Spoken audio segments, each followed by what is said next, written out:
Good morning friends. लक्ष द्या आता. पहा आपण जे टेक्स्ट बुक मधले क्वेश्चन आहेत मागच्या साईडने एक्सरसाइजचे ते क्वेश्चन आपण आज घेऊ. पहा आता iron exhibit +2 and +3 oxidation state right there electronic configuration which will be more stable. असं द्या. याच्या अगोदर आपण काय काय अभ्यासलं पहा. इनर ट्रान्झिशन ट्रान्झिशन सिरीज आपण अभ्यासली. ट्रान्झिशन सिरीज मध्ये काय होतं. ट्रान्झिशन सिरीज ही म्हणजे डी ब्लॉक एलिमेंट. आता डी ब्लॉक एलिमेंटला ट्रान्झिशन सिरीज का बरं म्हणतात. डी ब्लॉक एलिमेंटला ट्रान्झिशन सिरीज यासाठी म्हणतात की D block element variable oxidation state दाखवते, त्यामुळे डी ब्लॉकला ट्रान्झिशन सिरीज सुद्धा म्हणतात. आता डी ब्लॉक मधला आपण फर्स्ट जो रो आहे तो घेतला होता स्कॅन्डियम पासून तर झिंक पर्यंत, म्हणजे स्कटी वक्र म्हणा फेकुनी कुंजन ऍटॉमिक नंबर 21 पासून तर 30 पर्यंत आणि त्याचं इलेक्ट्रॉनिक कॉन्फिगरेशन इन ब्रीफ आणि इलेक्ट्रॉनिक कॉन्फिगरेशन इन शॉर्ट अशा पद्धतीनं आपण इलेक्ट्रॉनिक कॉन्फिगरेशन बघितलं होतं. काही आपण त्यातल्या फिजिकल प्रॉपर्टीज सुद्धा बघितल्या होत्या. फिजिकल प्रॉपर्टीज मध्ये पहिला कॉन्सेप्ट होता आपला ऍटॉमिक अँड आयोनिक रेडाय. 2 नंबरचा होता आयनायझेशन पोटेन्शियल. 3 नंबरचा इलेक्ट्रोनिगेटिव्हिटी. 4 नंबरचा होता मेटॅलिक कॅरेक्टर. 5 नंबरचा होता मॅग्नेटिक प्रॉपर्टीज. इथपर्यंत आपण डी ब्लॉक एलिमेंट पाहिलं होतं. त्यानंतर आपण ऑक्सिडेशन स्टेट सुद्धा पाहिली होती. आता D block element variable oxidation state दाखवतात. मग ते व्हेरिएबल ऑक्सिडेशन स्टेट दाखवण्यासाठी मग कोणता स्टेबल असतो कोणता अनस्टेबल असतो हे कोण सांगते. हे सांगते त्याचं इलेक्ट्रॉनिक कॉन्फिगरेशन. की समजा एखाद्या ट्रान्झिशन मेटलच्या डोक्यावर पॉझिटिव्ह चार्ज आला म्हणजे काय. म्हणजे सिंपल एकच गोष्ट असते. समजा एखाद्या मेटलच्या डोक्यावर पॉझिटिव्ह चार्ज येणं म्हणजे त्यानं तेवढे इलेक्ट्रॉन डोनेट केलेले आहेत. पहा ट्रान्झिशन सिरीजचा एक महत्वाचा पॉइंट म्हणजे ऑक्सिडेशन स्टेट मध्ये डोक्यावर +2, +3, +4 येतात. ते +2, +3, +2 येणं म्हणजे तेवढे इलेक्ट्रॉन त्याच्या ऍटॉमिक नंबर पासून निघून जाणं. समजा आता डोक्यावर +1 आहे म्हणजे या ट्रान्झिशन मेटलनं 1 इलेक्ट्रॉन दिला. डोक्यावर 2 पॉझिटिव्ह आहे म्हणजे या ट्रान्झिशन मेटलनं 2 इलेक्ट्रॉन दिले. डोक्यावर 3 पॉझिटिव्ह आहे म्हणजे त्या ट्रान्झिशन मेटलनं 3 इलेक्ट्रॉन दिले. असं करता करता जेवढे होतील तेवढे. आता तुम्हाला प्रश्न काय आहे ऑक्सिडेशन स्टेटवर. Iron exhibit +2 and +3 oxidation states write there electronic configuration which will be more stable. हा प्रश्न पाहण्यासाठी फक्त लक्षात ठेवा एकच गोष्ट की हा प्रश्न पाहत असताना आपल्याजवळ इलेक्ट्रॉनिक कॉन्फिगरेशन असणं आवश्यक आहे. ज्या वेळेस तुमच्याजवळ इलेक्ट्रॉनिक कॉन्फिगरेशन असणार त्यावेळेस तुम्ही हे करू शकता. आता आयरनचं इलेक्ट्रॉनिक कॉन्फिगरेशन म्हणताऐवजी पहिल्यांदा एक गोष्ट लक्षात ठेवायची. ज्यावेळेस इलेक्ट्रॉनिक कॉन्फिगरेशन बघतो आपण त्यावेळेस D0, D5 आणि D10 या 3 कंडिशनला डी ऑर्बिट स्टेबल असते. फुल्ली एम्प्टी, हाफली फील्ड किंवा फुल्ली फील्ड या कंपोनंट मध्ये डी ऑर्बिटल स्टेबल असते. आता लक्ष द्या आपण इलेक्ट्रॉनिक कॉन्फिगरेशन ऑफ Fe बघू. इलेक्ट्रॉनिक कॉन्फिगरेशन ऑफ Fe म्हणजे Fe चा ऍटॉमिक नंबर किती आहे 26. किती आहे 26. म्हणजे बघा आता 26 असल्या कारणानं आता फेरस म्हणजे आयरनचा ऍटॉमिक नंबर 26 आहे. म्हणजे 1s2, 2s2, 2p6, 3s2, 3p6, 3d6 आणि 4s2 हे याचे इलेक्ट्रॉनिक कॉन्फिगरेशन आहे. लक्ष द्या आता the electronic configuration of Fe di positive. डोक्यावर किती पॉझिटिव्ह आहे 2 पॉझिटिव्ह आहेत. 2 पॉझिटिव्ह आहेत म्हणजे 2 इलेक्ट्रॉन जातील. शेवटचे 2 इलेक्ट्रॉन गेले म्हणजे फक्त इलेक्ट्रॉनिक कॉन्फिगरेशन काय 1 2 3 4 5 6 7 आहेत. 7 म्हटलं हे चला ते म्हणजे राहिलं 1 2 3 4 5 6 असे आपले 6 स्टेबल स्टेट राहते. आता पहा the electronic configuration of Fe tri positive. Fe tri पॉझिटिव्हचं इलेक्ट्रॉनिक कॉन्फिगरेशन काय ना पार 3 इलेक्ट्रॉन होतील. हे 2 तर जातीलच पण या डी मधला हा एक इलेक्ट्रॉन निघून जाईल म्हणजे पहा 1s2 फक्त इथं 6 आहे तिथं काय येणार 5. तुम्हाला पहिले सांगितलं मी D5 आणि D10 या अंकाला डी स्टेबल असतो. मग आता या दोन पैकी कोणता एलिमेंट या दोन पैकी दिसतो तुम्हाला 3D5. मग याचा अर्थ काय आहे? याचा अर्थ Fe ट्राय पॉझिटिव्ह हा जास्त स्टेबल आहे कोणापेक्षा? Fe डाय पॉझिटिव्ह पेक्षा. का बरं? इथं स्टेबल इलेक्ट्रॉनिक कॉन्फिगरेशन आहे. डी ब्लॉक मध्ये 5 इलेक्ट्रॉन असल्या कारणानं हा कंपाऊंड जास्त स्टेबल राहणार as compare to Fe di positive आणि म्हणून Fe tri positive is more stable than Fe di positive. This is due to the presence of half-filled d orbital in Fe tri positive. म्हणजे इथं हा 3d5 असल्या कारणानं हा जास्त stable राहणार. का बरं? कारण Fe5 आणि D5 आणि D10 असताना तो कंपाऊंड जास्त स्टेबल असतो. अशा प्रकारे मांडणी करावी लागते या प्रश्नाची. 2 मार्क्ससाठी प्रश्न येणार तुम्हाला तर अशा पद्धतीने याची मांडणी करावी लागेल तुम्हाला. कशा पद्धतीने? अशा पहिल्यांदा जो कंपाऊंड आहे त्या कंपाऊंडचं electronic configuration. Fe di positive आहे काय? 2 इलेक्ट्रॉन गायब करायचे वरतून केले. Fe ट्राय पॉझिटिव्ह आहे काय? 3 इलेक्ट्रॉन गायब करायचे यातला एक आणि हा 2 गायब म्हणजे काय राहते? फक्त 5. अशा प्रकारे प्रश्न लिहा लागते. आता पहा क्वेश्चन नंबर 2. पहा what is the oxidation state of manganese in MnO4 डायनिगेटिव्ह आणि MnO4 निगेटिव्ह. आता MnO4 डायनिगेटिव्ह लेट आपला Mn ची काय लागते? याचा X घ्यायचा. Let the oxidation state of Mn is X. या Mn ची ऑक्सिडेशन स्टेट काय आहे? X आहे. मग दोघांची बेरीज -2 वरच्या डोक्यावर आहे ना ते घ्यायचं. आणि डोक्यावर काही नसलं समजा तर 0 घ्यायचं. काय घ्यायचं? 0. डोक्यावर काही नसेल तर 0. डोक्यावर जे असेल ते इक्वल टू आलं पाहिजे. म्हणजे याचं Mn चं X O4 आहे म्हणजे हा 4 पहिले लिहिला. O ची ऑक्सिडेशन स्टेट -2 आहे. सारा जगाला माहित आहे तुम्ही नाही. पहा X + 4 in bracket -2 equal to -2. एक घात कसा? दोघांचं multiplication -8 equal to -2. X equal to -2 + 8 X equal to +6. म्हणजे या कंपाऊंड मध्ये Mn ची ऑक्सिडेशन स्टेट काय आहे? +6 आहे. सेकंड नंबरचं Mn चा X घ्यायचा. घेतला. फक्त इथं मायनस आहे. इथं डाय मायनस आहे. इथं फक्त मायनस आहे. तर -1 घे. 8 इकडून गेले काय राहते? +8 झाला मायनसचा इकडून गेला तर मग X इक्वल टू -1 + 8 किती दे? +7. म्हणजे अशा प्रकारे आपल्याला ऑक्सिडेशन स्टेट काढता येते. हे ऑक्सिडेशन स्टेट काढायचा एकदम सिंपल फॉर्म्युला आहे.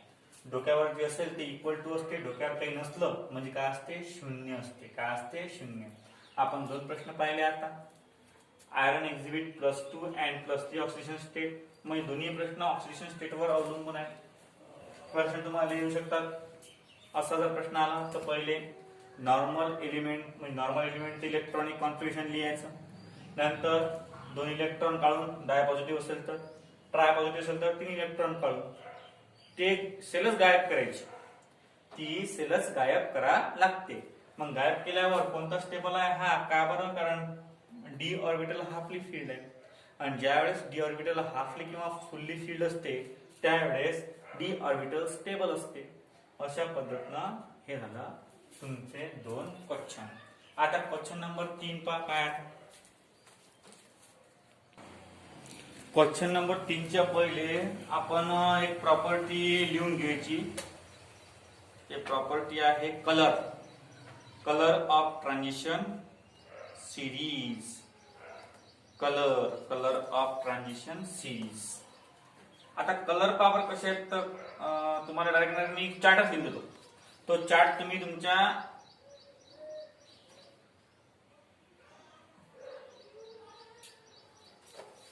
कलर ऑफ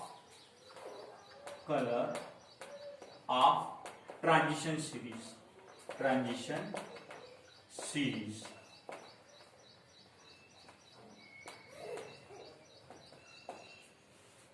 आता पहा कलर कशावर डिपेंड असते. The colour of transition element depends upon number of unpaired electron, number second dd transition,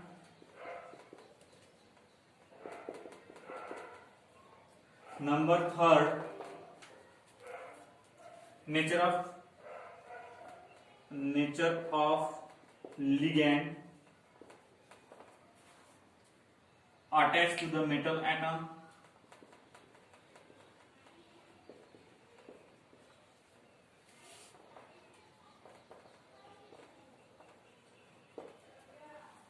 and number four geometry of the complex formed by metal ion. आता या चार गोष्टीवर depend असते तुमचा कलर. कायचा कलर? त्या ट्रान्झिशन सिरीजच्या एलिमेंटचा कलर. पहिले तर कलर कोणते एलिमेंट दाखवतात?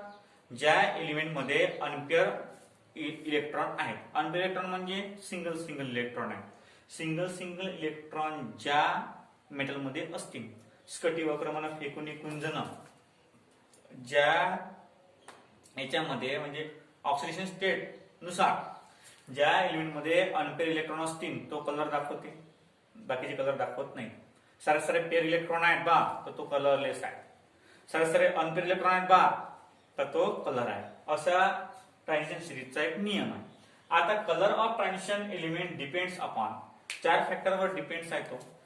First number of unpair electron. जर अनपेअर इलेक्ट्रॉन असतील तरच कोणताही ट्रान्झिशन मेटल हा कलर दाखवेल, अन्यथा कोणताच ट्रान्झिशन मेटल कलर दाखवत नाही. म्हणजे हा मोस्ट इम्पॉर्टंट पॉइंट आहे आपला की जो ट्रान्झिशन एलिमेंट अनपेअर इलेक्ट्रॉन दाखवेल तोच त्याच्यामध्ये कलर दाखवू शकते. डीडी ट्रान्झिशन म्हणजे डीडी ऑर्बिट मध्ये असणारा ट्रान्झिशन पेअरिंग. मग समजा डी ब्लॉक मधला एलिमेंट गेला किंवा इलेक्ट्रॉन गेला, डी ऑर्बिट मधला इलेक्ट्रॉन गेला त्याला डीडी ट्रान्झिशन म्हणतात. इलेक्ट्रॉन गेला म्हणजे अनपेअर इलेक्ट्रॉन झालं तयार. आता अनपेअर इलेक्ट्रॉन वर डिपेंड आहे डीडी ट्रान्झिशन. नंतर nature of ligand attach to the central metal atom. Attach nature of ligand. आता व्हॉट इज लिगॅंड? लिगॅंड आणि सेंट्रल मेटल ऍटम दोन प्रकारचे कन्सेप्ट आहेत. लिगॅंड आणि 2 नंबरचा आहे सेंट्रल मेटल ऍटम और आयन्स. पहा लिगॅंड म्हणजे अशा प्रकारचा कंपाऊंड निगेटिव्ह और न्यूट्रल. एक तर हा निगेटिव्ह असेल, एक तर हा न्यूट्रल असेल. निगेटिव्ह और neutral compound attach to the metal atom. म्हणजे एक कंपाऊंड असते केमिस्ट्रीमध्ये त्याला आपण कोऑर्डिनेशन कंपाऊंड म्हणतो. काय म्हणतो? Coordination compound. पुढच्या चॅप्टर मध्ये आहे ते. पुढचे चॅप्टर पुढे याच्यावर डिपेंड आहे. जे पुढचं चॅप्टर आहे याच्या 9th नंबरचं ते पूर्ण कोऑर्डिनेशन कंपाऊंडवर डिपेंड आहे. तर हा कोऑर्डिनेशन कंपाऊंड दोन प्रकारच्या आयन्सनी बनते. एक निगेटिव्ह किंवा न्यूट्रल आयन आणि एक पॉझिटिव्ह आयन. त्यातला जो निगेटिव्ह आयन आहे किंवा न्यूट्रल आयन आहे त्याला म्हणतात लिगॅंड. त्याला काय म्हणतात? लिगॅंड. आणि जो सेंट्रल मेटल ऍटम आहे त्याला म्हणतात सेंट्रल मेटल ऍटम म्हणतात. म्हणजे पॉझिटिव्ह, निगेटिव्ह किंवा न्यूट्रलला काय म्हणतात? लिगॅंड. आणि पॉझिटिव्हला काय म्हणतात? Central metal atom. मग हा लिगॅंड आहे. पहा, nature of ligand attach to the metal atom. म्हणजे कोणत्या प्रकारचा निगेटिव्ह किंवा न्यूट्रल कंपाऊंड त्या मेटलला अटॅच आहे त्याच्यावर डिपेंड असते कलर. नंतर 4 नंबरला आहे geometry of the complex form by metal ion. म्हणजे जो कॉम्प्लेक्स फॉर्म करणारा मेटल आयन, तुम्हाला माहित असेलच की डी ब्लॉक एलिमेंट जे आहेत ते कॉम्प्लेक्स फॉर्म करण्यात जास्त टेंडन्सी घेतात. मग जेवढे काही अनस्टेबल प्रोडक्ट फॉर्म होतात, जेवढे काही अनस्टेबल किंवा कॉम्प्लेक्स फॉर्म होतात त्यामध्ये या सेंट्रल मेटल ऍटम म्हणजे ट्रान्झिशन सिरीज मधल्या एलिमेंटचा खूप महत्वाचा वाटा असते. खूप महत्वाचा वाटा असते याच्यामध्ये. आणि म्हणून जॉमेट्रीवर डिपेंड असते कलर. या 4 गोष्टीवर डिपेंड असते कलर. आता तुम्हाला मी एक तो चार्ट लिहून देतो. तो चार्ट जर तुम्ही केला तर म्हणजे कोणत्या ना कोणत्या ट्रिक वापरा त्या ट्रॅकला. म्हणजे त्या जो चार्ट आहे त्या चार्टला कोणत्या ना कोणत्या ट्रिक वापरा. तुम्हाला कोणते आयन्स कोणत्या प्रकारचे कलर दाखवतात ते समजेल तुम्हाला. ते ट्रॅक तुम्ही वापरा. कारण आतापर्यंत मी त्याच्या ट्रिक्स देऊ तुम्हाला. आता बोर झालो मी.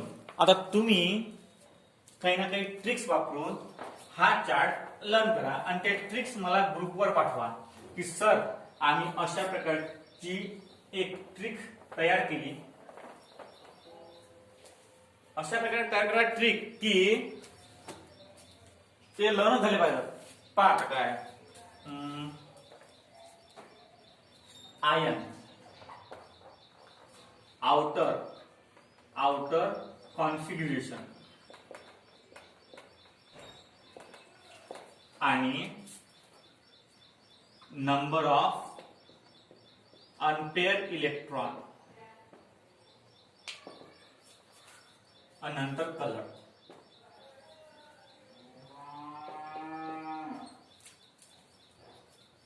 पहा आता नंबर फर्स्ट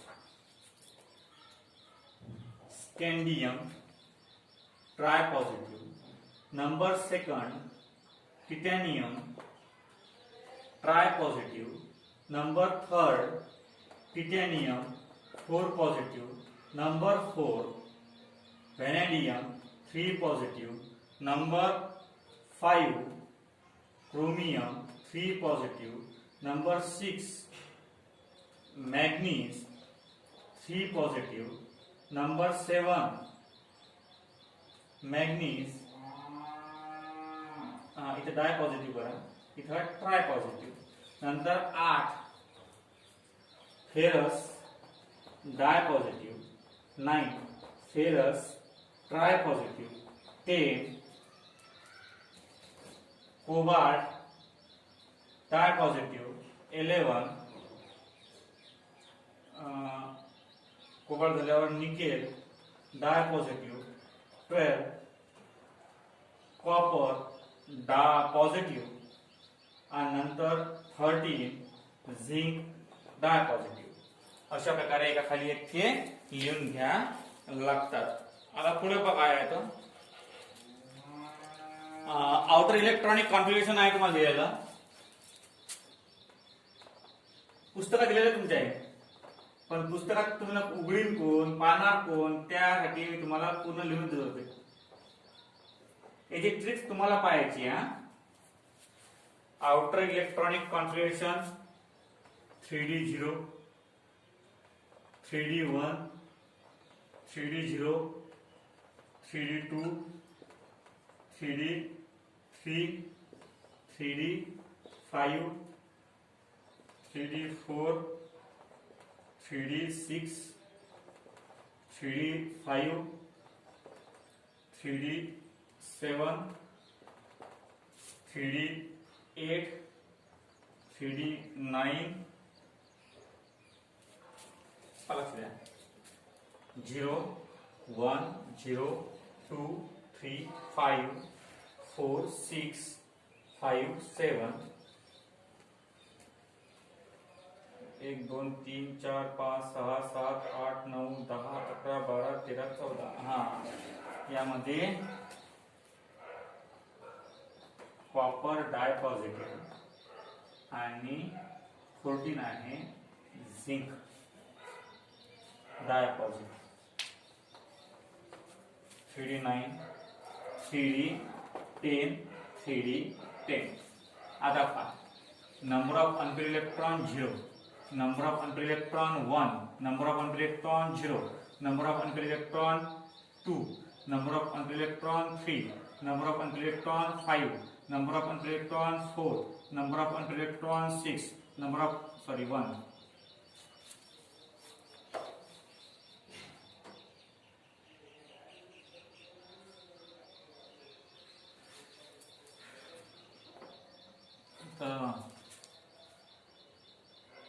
फोर इथं 4 इथं 4 इथं किती येणार 5 मध्ये